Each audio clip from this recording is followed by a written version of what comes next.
Chapter 21. Sweet Miss Lavendar. School opened, and Anne returned to her work, with fewer theories, but considerably more experience. She had several new pupils, 6- and 7-year-olds just venturing, round-eyed, into a world of wonder. Among them were Davy and Dora. Davy sat with Milty Boulter, who had been going to school for a year, and was therefore quite a man of the world. Dora had made a compact at Sunday school the previous Sunday to sit with Lily Sloane. But, Lily Sloane not coming the first day, she was temporarily assigned to Mirabel Cotton, who was 10 years old, and therefore, in Dora's eyes, one of the big girls. "I think school is great fun," Davy told Marilla, when he got home that night. "You said I'd find it hard to sit still, and I did. You mostly do tell the truth, I notice. But you can wriggle your legs about under the desk, and that helps a lot. It's splendid to have so many boys to play with. I sit with Milty Boulter, and he's fine. He's longer than me, but I'm wider. It's nicer to sit in the back seats, but you can't sit there till your legs grow long enough to touch the floor.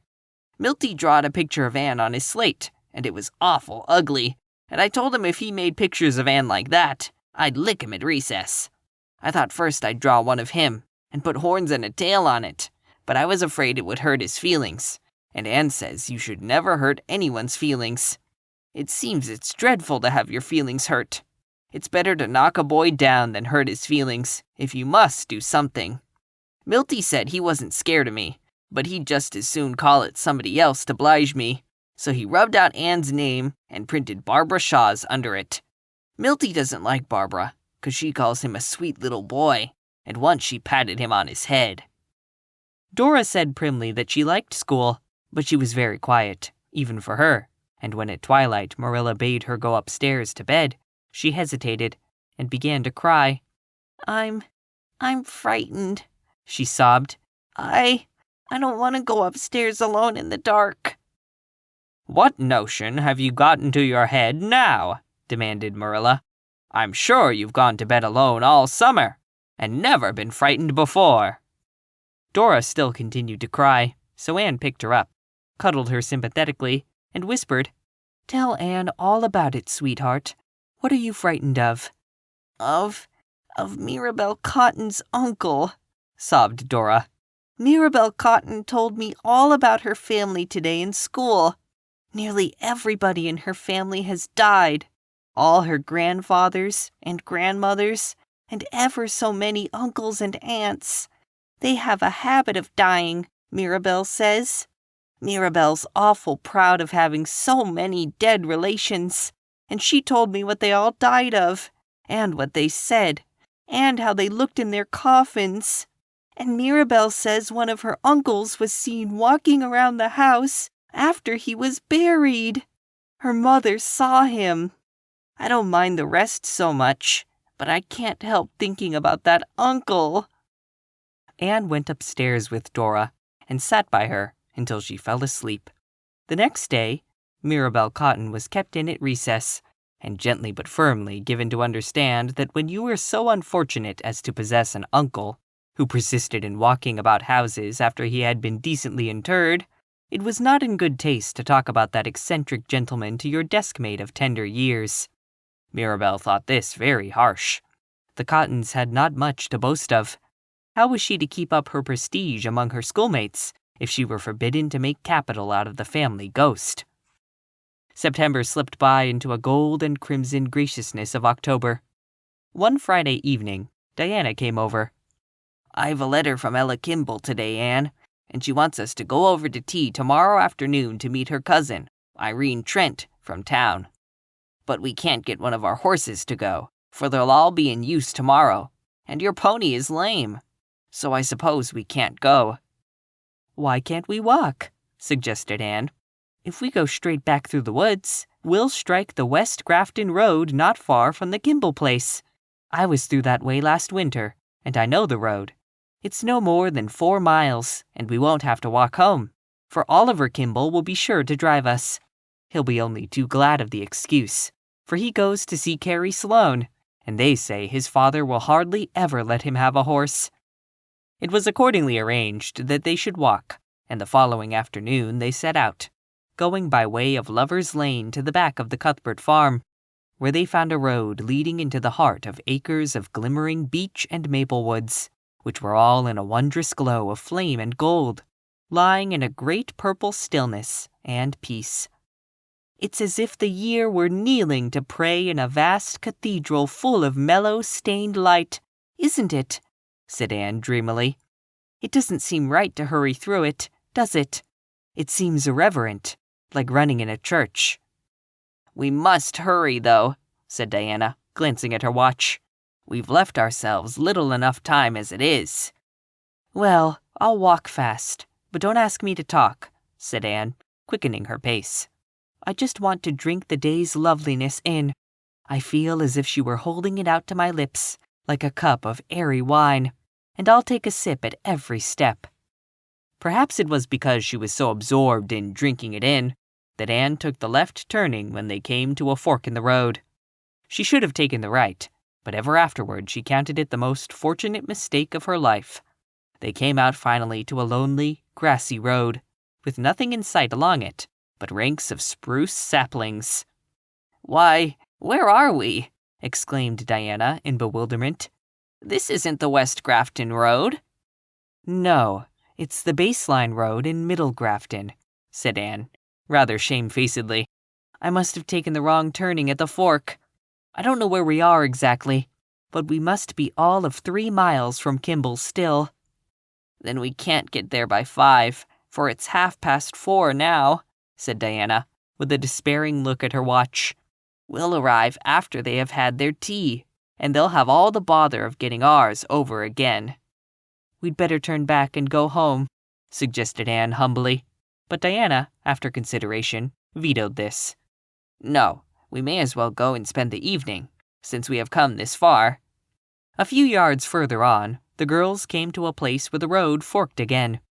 "Which of these do we take?" asked Diana dubiously. Anne shook her head. "I don't know, and we can't afford to make any more mistakes. Here is a gate and a lane leading right into the wood. There must be a house at the other side. Let us go down and inquire."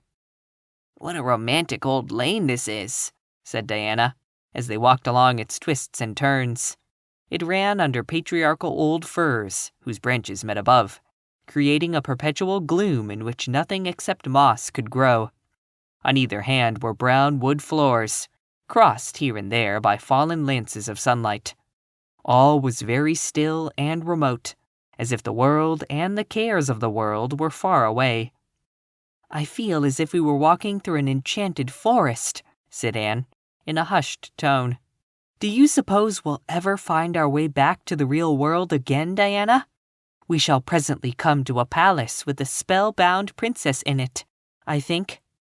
Around the next turn they came in sight, not indeed of a palace, but of a little house almost as surprising as a palace would have been, in this province of conventional wooden farmhouses, all as much alike in general characteristics as if they had grown from the same seed. Anne stopped short in rapture, and Diana exclaimed, "Oh, I know where we are now. That is the little stone house where Miss Lavendar Lewis lives. Echo Lodge, she calls it, I think.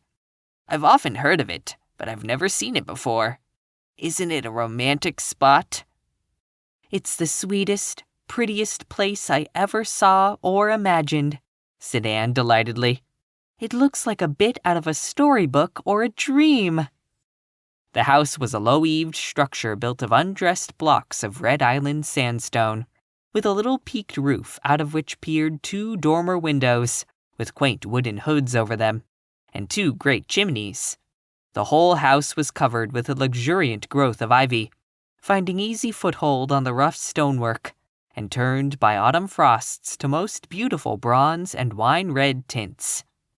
Before the house was an oblong garden, into which the lane gate where the girls were standing opened. The house bounded it on one side. On the 3 others, it was enclosed by an old stone dike, so overgrown with moss and grass and ferns that it looked like a high, green bank. On the right and left, the tall, dark spruces spread their palm-like branches over it. But below it was a little meadow, green with clover aftermath, sloping down to the blue loop of the Grafton River. No other house or clearing was in sight. Nothing but hills and valleys covered with feathery young firs. "I wonder what sort of a person Miss Lewis is," speculated Diana, as they opened the gate into the garden. "They say she is very peculiar." "She'll be interesting then," said Anne decidedly. "Peculiar people are always that, at least, whatever else they are or are not. Didn't I tell you we would come to an enchanted palace? I knew the elves hadn't woven magic over that lane for nothing." "But Miss Lavendar Lewis is hardly a spellbound princess," laughed Diana.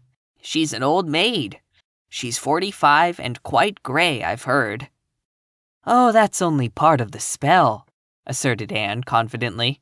"At heart, she's young and beautiful still, and if we only knew how to unloose the spell, she would step forth radiant and fair again. But we don't know how. It's always and only the prince who knows that. And Miss Lavendar's prince hasn't come yet.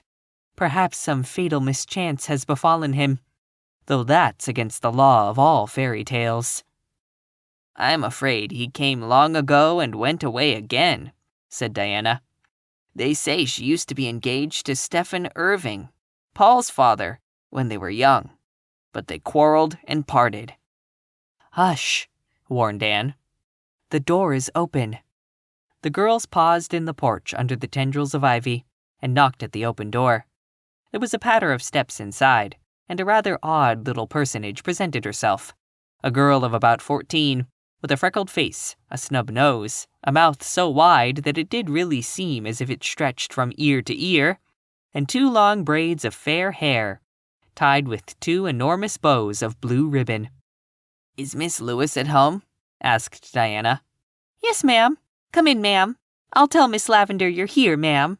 She's upstairs, ma'am." With this, the small handmaiden whisked out of sight, and the girls, left alone, looked about them with delighted eyes. The interior of this wonderful little house was quite as interesting as its exterior. The room had a low ceiling and 2 square, small-paned windows, curtained with muslin frills. All the furnishings were old-fashioned, but so well and daintily kept that the effect was delicious.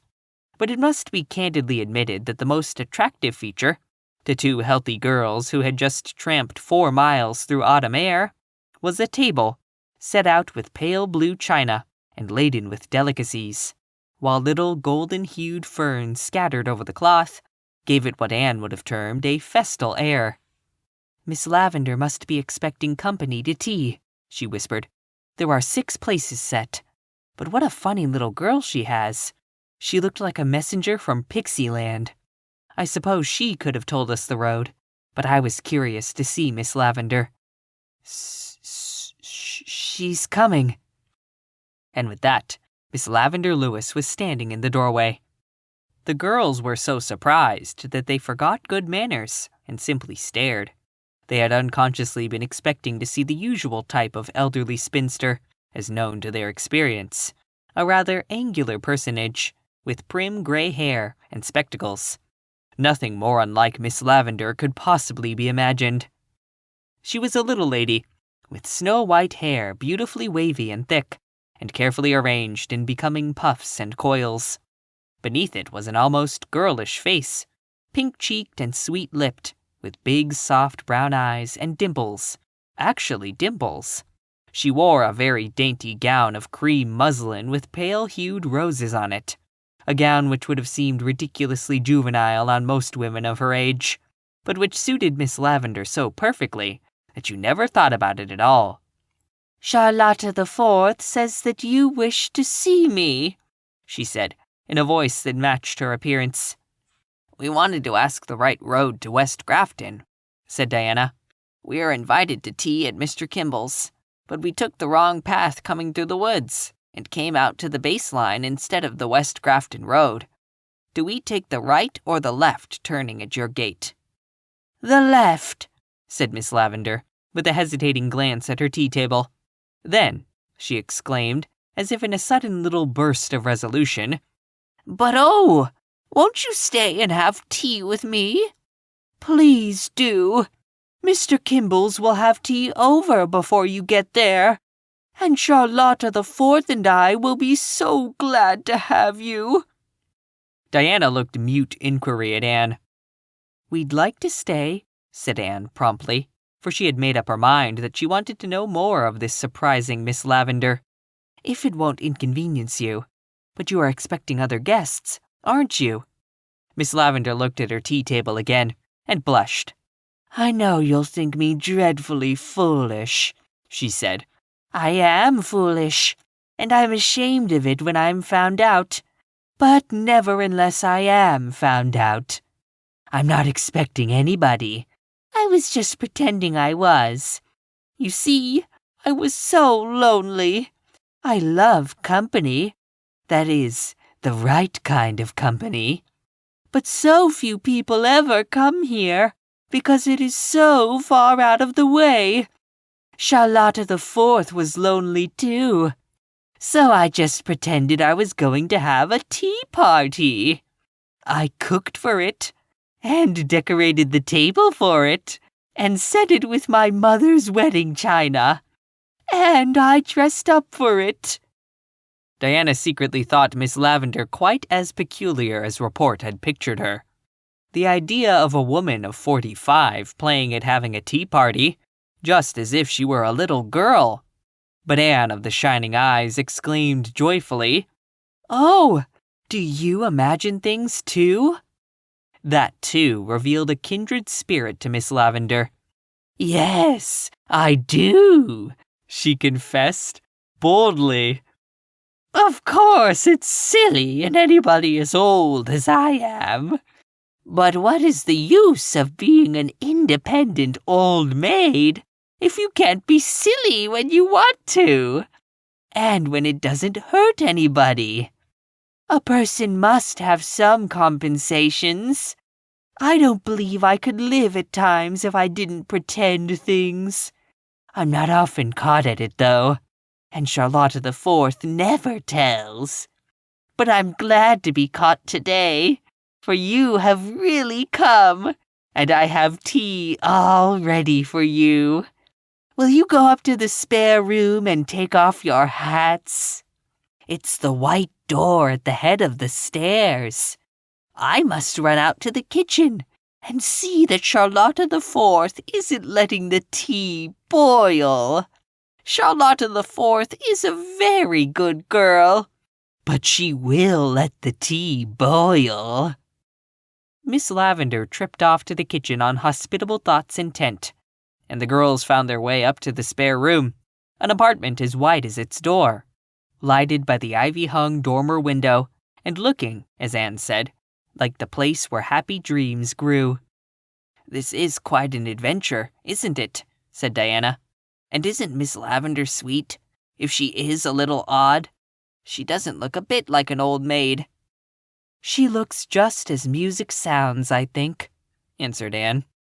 When they went down, Miss Lavendar was carrying in the teapot, and behind her, looking vastly pleased, was Charlotta the Fourth with a plate of hot biscuits. "Now, you must tell me your names," said Miss Lavendar. "I'm so glad you are young girls. I love young girls. It's so easy to pretend I'm a girl myself when I'm with them. I do hate," with a little grimace, "to believe I'm old. Now, who are you, just for convenience sake? Diana Barry and Anne Shirley? May I pretend I've known you for 100 years and call you Anne and Diana right away?" "You may," the girls said both together. "Then let's just sit comfortably down and eat everything," said Miss Lavendar happily. "Charlotta, you sit at the foot and help with the chicken. It is so fortunate that I made the sponge cake and donuts. Of course it was foolish to do it for imaginary guests. I know Charlotta the Fourth thought so. Didn't you, Charlotta? But you see how well it has turned out. Of course they wouldn't have been wasted, for Charlotta the Fourth and I could have eaten them through time. But sponge cake is not a thing that improves with time." That was a merry and memorable meal. And when it was over, they all went out to the garden, lying in the glamour of sunset. "I do think you have the loveliest place here," said Diana, looking round her admiringly. "Why do you call it Echo Lodge?" asked Anne. "Charlotta," said Miss Lavendar, "go into the house and bring out the little tin horn that is hanging over the clock shelf." Charlotta the Fourth skipped off and returned with the horn. "Blow it, Charlotta," commanded Miss Lavendar. Charlotta accordingly blew, a rather raucous, strident blast. There was a moment's stillness, and then, from the woods over the river, came a multitude of fairy echoes, sweet, elusive, silvery, as if all the horns of Elfland were blowing against the sunset. Anne and Diana exclaimed in delight. "Now laugh, Charlotta." "Laugh loudly." Charlotta, who would probably have obeyed if Miss Lavendar had told her to stand on her head, climbed upon the stone bench and laughed loud and heartily. Back came the echoes, as if a host of pixie people were mimicking her laughter in the purple woodlands and along the fir-fringed points. "People always admire my echoes very much," said Miss Lavendar, as if the echoes were her personal property. "I love them myself. They are very good company, with a little pretending. On calm evenings, Charlotta the Fourth and I often sit out here and amuse ourselves with them. Charlotta, take back the horn and hang it carefully in its place." "Why do you call her Charlotta the Fourth?" asked Diana, who was bursting with curiosity on this point. "Just to keep her from getting mixed up with other Charlottas in my thoughts," said Miss Lavendar seriously. "They all look so much alike, there's no telling them apart. Her name isn't really Charlotta at all. It is, let me see. What is it? I think it's Leonora. Yes, it is Leonora. You see, it is this way. When Mother died 10 years ago, I couldn't stay here alone, and I couldn't afford to pay the wages of a grown-up girl. So I got little Charlotta Bowman to come and stay with me for board and clothes. Her name really was Charlotta. She was Charlotta the First. She was just 13. She stayed with me till she was 16, and then she went away to Boston, because she could do better there. Her sister came to stay with me then. Her name was Julietta. Mrs. Bowman had a weakness for fancy names, I think. But she looked so like Charlotta that I kept calling her that all the time. And she didn't mind, so I just gave up trying to remember her right name. She was Charlotta the Second, and when she went away, Evelina came, and she was Charlotta the Third. Now I have Charlotta the Fourth. But when she is 16, she's 14 now, she will want to go to Boston too, and what I shall do then I really do not know. Charlotta the Fourth is the last of the Bowman girls, and the best. The other Charlottas always let me see that they thought it silly of me to pretend things, but Charlotta the Fourth never does, no matter what she may really think. I don't care what people think about me if they don't let me see it." "Well," said Diana, looking regretfully at the setting sun, "I suppose we must go if we want to get to Mr. Kimball's before dark. We've had a lovely time, Miss Lewis." "Won't you come again to see me?" pleaded Miss Lavendar. Tall Anne put her arm about the little lady. "Indeed we shall," she promised. "Now that we have discovered you, we'll wear out our welcome coming to see you. Yes, we must go. We must tear ourselves away, as Paul Irving says every time he comes to Green Gables." "Paul Irving." There was a subtle change in Miss Lavendar's voice. "Who is he?" I didn't think there was anybody of that name in Avonlea. Anne felt vexed at her own heedlessness. She had forgotten about Miss Lavendar's old romance when Paul's name slipped out.